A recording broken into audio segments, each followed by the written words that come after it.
Good afternoon, ladies and gentlemen, and welcome to the May meeting of the National Park Planning Committee. I think we're all present. I don't think we've got any apologies for absence, have we? No, good. Well, welcome everybody. Lovely to see you all, particularly to see you, Mrs. Lawrence. Thank you very much. Mandy's not here, but I don't think she's on planning anymore. No, she deputised for you at the last meeting, but you are it. Item 2, declarations of interest. Does any member have any interest they wish to declare, or lobbying, or having made an unaccompanied site visit? No, thank you very much. Minutes of the meeting held on the 9th of April have been circulated. May I take them as a true record, please? Yes, moved, seconded, all in favour? Thank you. Any matters arising from page 1?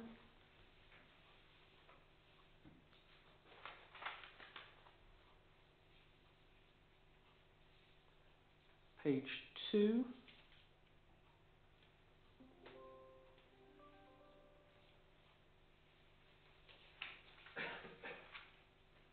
And page 3. Okay, thank you very much. I haven't been advised of any members of the public wishing to speak. So we will move to item 5, which is appeals, notably the decision of the Secretary of State to dismiss the appeal for the Swan Latticed Tower near Simmons Bar. Mr. White. Thank you, Chairman. Yes, the proposal under appeal here was a 20-metre telecoms tower with associated equipment around the base. The site is it's just off the road between Exford and Simmons Bar, just up the hill to the east of Simmons Bar, almost as you crest the hill at the top. Not too far away from the Warren Farm plantation mast. The design is was a lattice design. The inspector set out that the main considerations with the proposal were its effect on the character and appearance of the area, and that if harm was found, whether that harm would be outweighed by the need for the development to be sited in that position, having regard to any other potential suitable alternative locations. Now, paragraph 11 in the decision, the inspector was clear that even though there would be some screen from the existing trees, the installation would be harmfully apparent. He didn't consider that painting the mast would mitigate the harm, or that landscaping could be relied upon to mitigate its impact.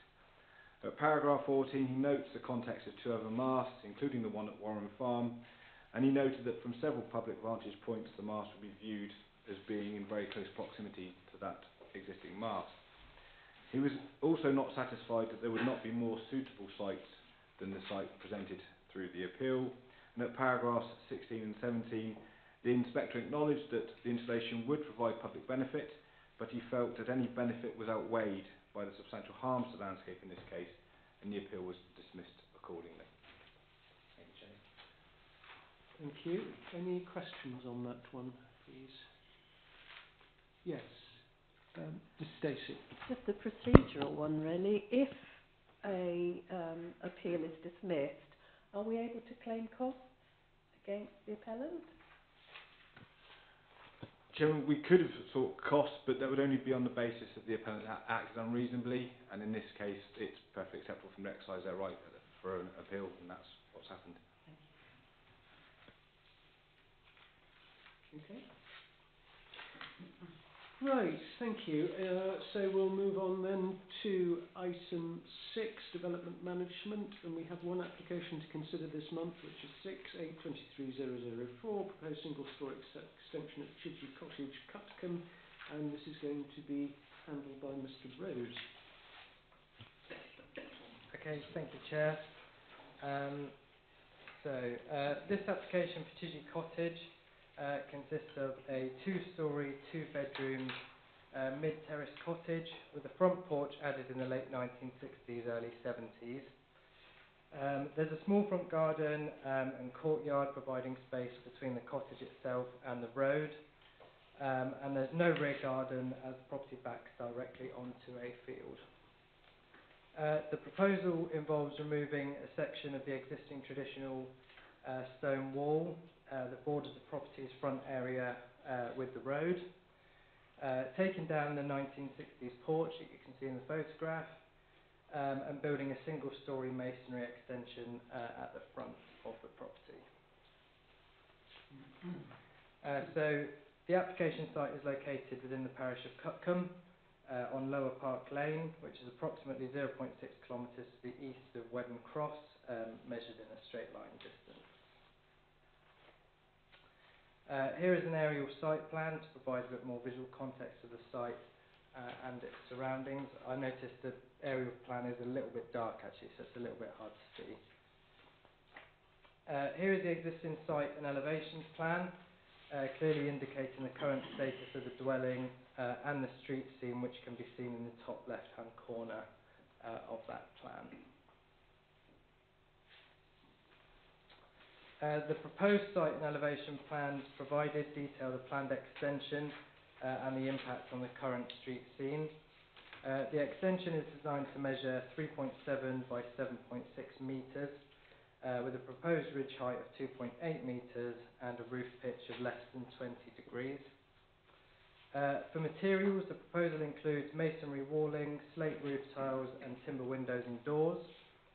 These materials are deemed acceptable under policy CES 6, as they're either natural materials or traditional building materials that would match that of the existing property as outlined in clause 1B of that policy. Here are both the existing and proposed floor plans. It's considered that the proposals in this case do not accord with the requirements of HCD 15. Whilst it is recognised that the proposed extension will not exceed the original external floor space of the property by more than 35%, at an approximate 26%, the size of the proposed extension would lead to a 67% reduction of the existing residential curtilage, which currently stands at 37 square metres, and it would be reduced to just 12 square metres. And as such, it's not considered, in accordance with clause 1 of the policy, that there is sufficient space within the existing curtilage to accommodate the extension without the proposals leading to an overdevelopment of the site. Further to this point, the comparison between the existing and proposed site plans show a better visual interpretation of the proposed extension's scale and massing, and again the impact that the proposed extension will have on the street scene. Here are some photographs of the existing site, starting with the principal and rear elevations. And here are some more photographs of the overall street scene on Lower Park Lane.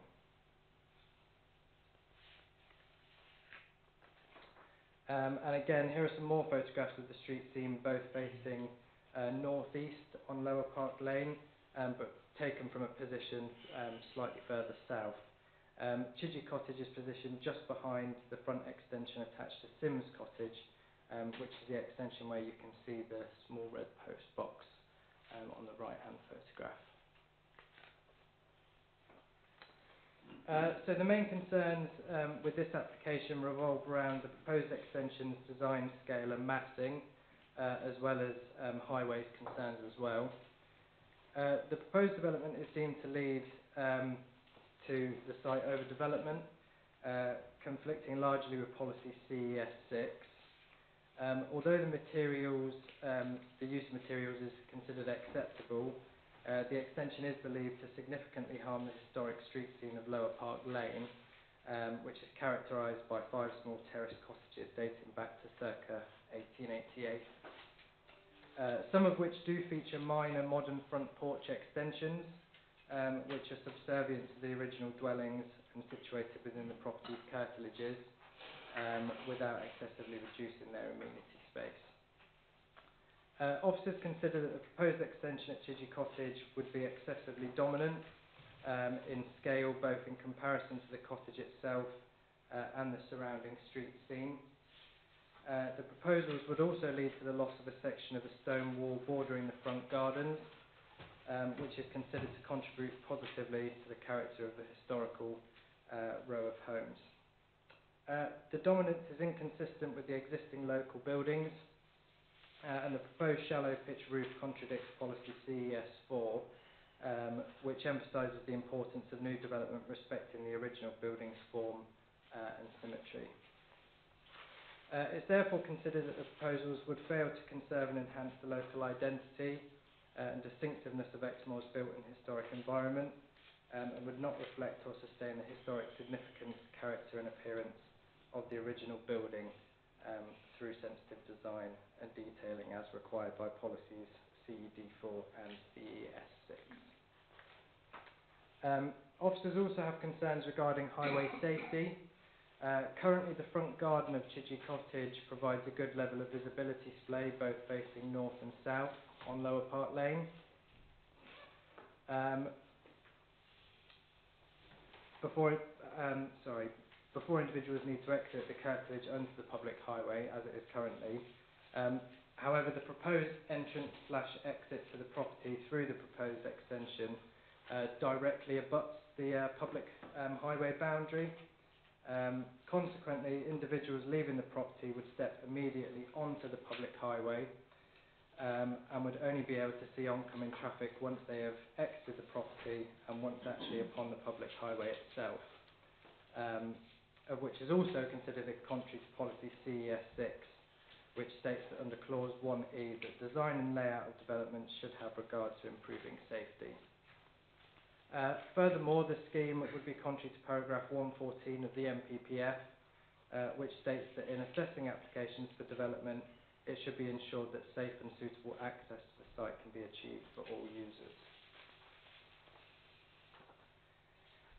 So with that being said, as such, taking into account the issues noted within this presentation and within the officer's report as is summarised on this slide, it's considered that the proposed development is largely in conflict with the local plan and the National Planning Policy Framework in regards to its design, scale, massing and also in regards to highway safety. And as such, the case officer recommends that Planning Commission be refused for the reasons as set out within the officer's report. Thank you, Chair. Thank you very much, Mr. Rose.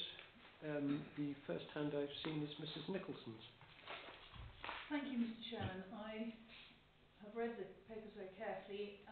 I looked at all the drawings and submissions on the web, noticed, among other things, that the design and access statement for an extension talks about an outbuilding.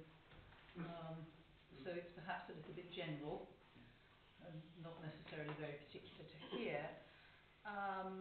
I was brought up in a little village cottage which opened straight onto the road without a pavement in between. And I know it took years off my mother's life and gave her a lot more grey hair. It's not a good way of doing things.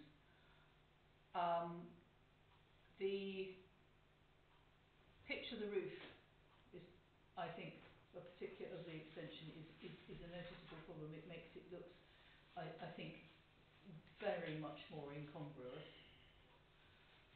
I think it's overdevelopment, as the officers have said.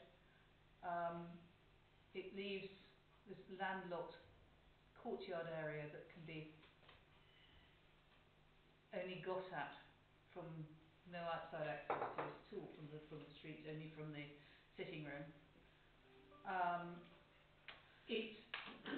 I know the site well. I used to walk my dog past it every lunchtime at work. It's not right for all the reasons that the officers have said, so I'm very happy to propose the recommendation. Okay, thank you. Is that seconded? Okay, lots of hands. Well, Mr. Yabsley was the first I saw. Mr. Yabsley, do you want to speak at this stage? Thank you, Chairman. No, I'm very happy with the officer's recommendation and with the proposer's description of it. Thank you. Thank you. Dr. Kelly. I just wonder whether there were any negotiations. Sorry. This morning, sorry, my apologies, Chair. I just wondered whether there were any negotiations regarding the design, because I have a feeling there is a design solution to this, but what we have before us is not acceptable. Particularly if we look at the floor plan, it's doubling the width of the dwelling in itself. And for example, if we retain that frontage wall, that would also, I would think, help in terms of design continuity in the street scene. It would also set the entrance back, so there would be some safety for any people emerging from the property. So the first question is, were there any design negotiations? I think there is a solution here, but it's not the one that's before us today to determine. Thank you, Chair. Mr. Rose, do you want to respond to that? Yeah, thank you. So, yes, we have had conversations with the applicant and their agent as well in regards to the concerns that we've had over the design and the massing and things like that. They've obviously chosen to come through the committee to see the outcome here. But ultimately, yes, I do agree. I think there is a design solution in terms of this, but obviously under this application, not to the extent that it is there at the moment. That's helpful. Thank you. Mr. Brown. Yeah, when I initially saw this, I saw lots of parish council supported it and thought, well, it's an office, it should be encouraged. But when I looked at the plans, when you zoom in and see the plans of the building and how close it comes to the road, and the fact that wall's going to be taken away, it just looks out of scale and out of proportion. And the idea of walking straight out onto that road, yeah, I go along with what has been said, that I go along with the recommendations of the officer. Mr. Keane. Yes, I'm just going to sort of echo what's been said really. And my first feeling was, if I lived in that cottage, I'd want to be looking to see how I could possibly get a bit more room and make it more, suitable for a dwelling. There's nothing at the back; it's all got to be done on the front. If the extension was narrower, the roof would be shallower. An entrance that was retained. All sorts of things could be done, and it's a bit disappointing that they didn't. It is quaint, but then somebody has to live there. So I think we need to find a way, or they need to find a way that they could do something that would serve all our needs. But it's interesting. The parish council were unanimously in favour of it. I think it's another occasion where, as a parish councillor, in future I'm going to try and make sure that we put reasons when we make statements like that. So at least if it comes to planning, we have some idea what the parish were thinking. So, thank you. Mrs. Smith. Thank you. I was going to also, I wrote that down, that the parish council support, but did they make any comments? Because I think that would have been helpful. No, I know they haven't made it, but I think it would have been helpful to us to see exactly why they were unanimous in supporting this. I was just interested also in the other extension, the one that's going straight out onto the road that has the the post box in it. Is that an original? Was it built like that, or is that an earlier extension? Because that one does go right out onto the road. But I don't know if it was a different, obviously it's a different design of access than the current one. But we talk about precedent, and I thought we took each planning application on its own merits and doesn't set precedent. But I do notice that one was right onto the road. I think because the post box is set into the wall, you can take it that it's a reasonably old extension. But it is a very different sort of building, pitch of roof, materials used, clearly an outhouse, and the curtilage of the cottage is still quite open. So I don't know that it really sets a precedent, does it? No, Chair, I think I was just going to sort of echo what you've said really in terms of, obviously, yeah, the roof pitch is different. It is a lot smaller in size. Obviously, the access as well is different to what's proposed at the moment. So, yeah, and I think, as we sort of said, I'm not entirely sure whether it's an extension to the original dwelling or whether it's sort of more modern, but I think it definitely dates back somewhat. Thank you. Mr. Alston. Thank you.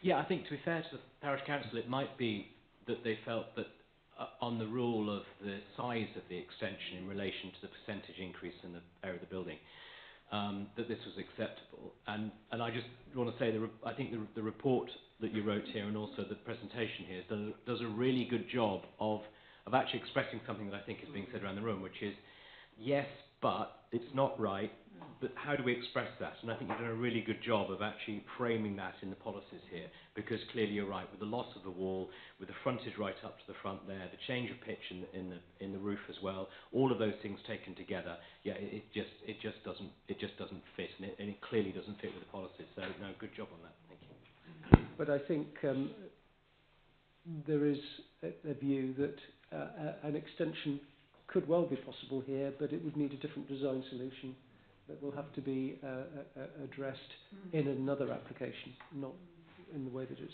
put forward here at the moment, is what I'm hearing from you at the moment. So it has been proposed and seconded that the officer's recommendation of refusal should be supported.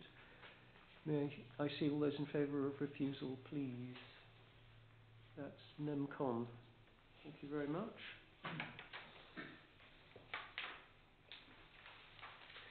Okay, thank you. So that brings us then to item 7, application decisions delegated to the Chief Executive. Shall we go through this page by page? Yeah.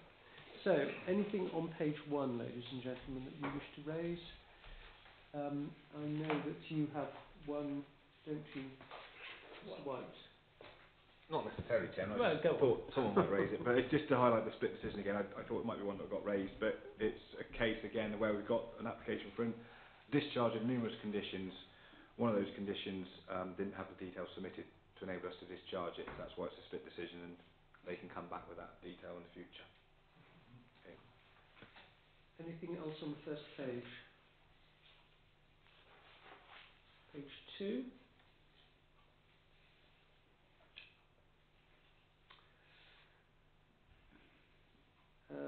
Cutcombe Market Mast. Tricky one, Chairman. Obviously, I mean, we've just had the appeal already this afternoon that we've looked at, and we have had a few applications for telecom installations recently. They're often not straightforward. This scheme here was for another 20-metre mast next to one of the buildings at Cutcombe Market, but the building, it is maximum height 7 metres, so it's quite a bit taller. It was met with landscape concerns and some local concerns, and officers felt that alternative sites hadn't adequately been addressed either. There are 2 other mast sites in the locality. Both of those mimic trees, so I'm not saying they necessarily present themselves as able to accommodate additional equipment, but it's a site where I think a better scheme could come forward, and as officers we've ended up refusing that one. Okay. On that page, Yep. 001, is that the Wicked Wolf Distillery? Yeah. Oh, well, that's good news for the local economy.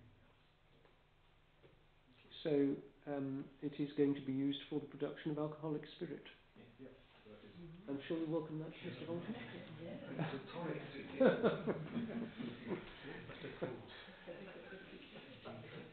Anything else on that page? And then the final page, page 3.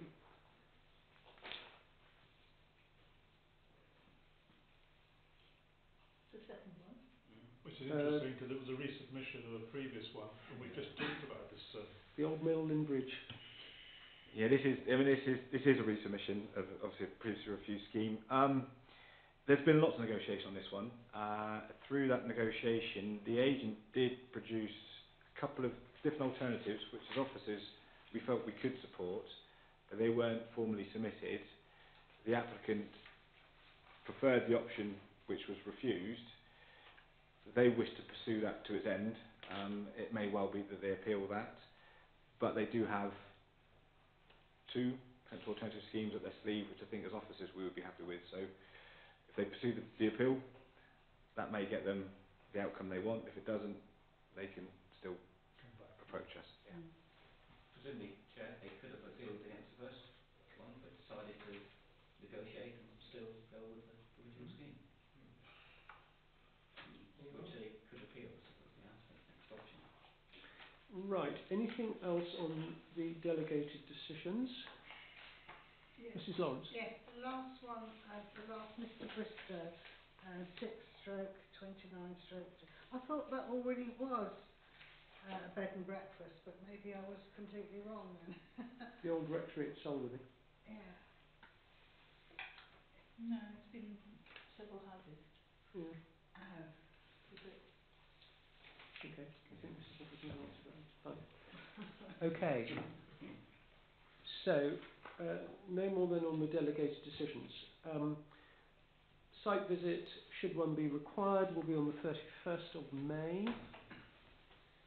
So Friday the 31st will be the site visit morning if we need one. I'm not aware of any other business of urgency, so I'm going to close the meeting. But there are one or two items that I think we just need a little bit of a quick update on. So once I've formally closed the meeting, if you could please stay, and then we'll just have those updates. Thank you.